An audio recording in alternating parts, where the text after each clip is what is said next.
ಅದನ್ನ ಕೇಳ್ತಾರ ಯಾರು?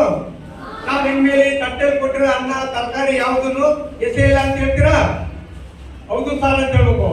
ನಾವೆಲ್ಲರೂ ಅನ್ನ ಮತ್ತು ತರಕಾರಿ ಯಾವುದೇ ಒಂದು ಊಟ ತಿಂಡಿನ ಹೊರಗಡೆ ಎಸೆಯಲ್ಲ, ಎಷ್ಟು ಬೇಕೋ ಅಷ್ಟು ತಿಂತೀವಿ.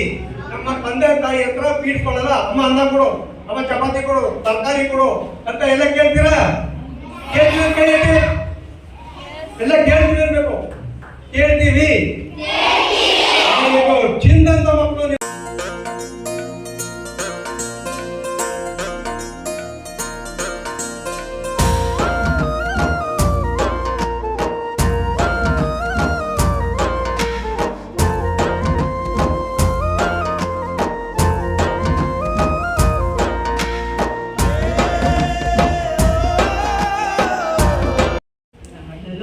ನಾನು ನಿಂತಿದ್ದೇನೆ.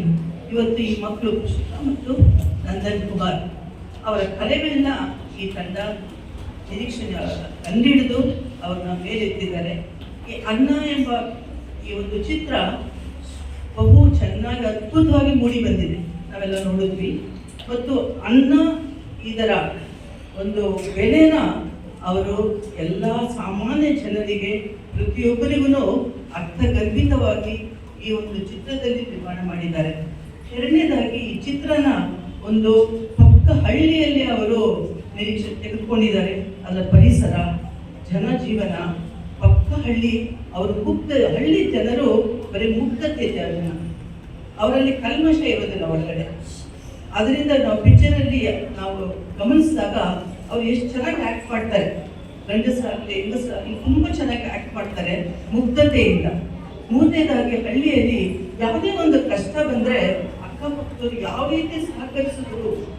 ಈಗ ಇನ್ನು ನಂದಕುಮಾರ್ ಕಳೆದೋಗ್ಬಿಟ್ಟಿದ್ದಾರೆ, ಅಕ್ಕಪಕ್ಕದವರು ಎಷ್ಟು ಚೆನ್ನಾಗಿ ಅವರಿಗೆ ಸಹಕಾರ ನೀಡಿ ಇವನ್ನ ಹುಡುಕುವಂತೆ ಮಾಡಿ ಅಲ್ವಾ. ಆದರೆ ಇವತ್ತಿನ ಈ ಒಂದು ಟೆಕ್ನಾಲಜಿ ಸಮಾಜದಲ್ಲಿ ನೀವು ಬೆಂಗಳೂರಲ್ಲಿ ದೊಡ್ಡ ದೊಡ್ಡ ಸಿಟಿಗಳಲ್ಲಿ ನಾವು ಹೇಳಿದಾಗ ನಿಮ್ಗೆ ಆಶ್ಚರ್ಯ ಆಗುತ್ತೆ. ಪಕ್ಕದಲ್ಲಿ ಯಾರಿದ್ದಾರೆ ಗೊತ್ತಿಲ್ಲ, ಅವ್ರ ಮನೇಲಿ ಯಾರಾದ್ರೂ ತೀರೋದ್ರೂ ಸಹ ಅವ್ರಿಗೆ ಗೊತ್ತಾಗಲ್ಲ. ಈ ರೀತಿಯ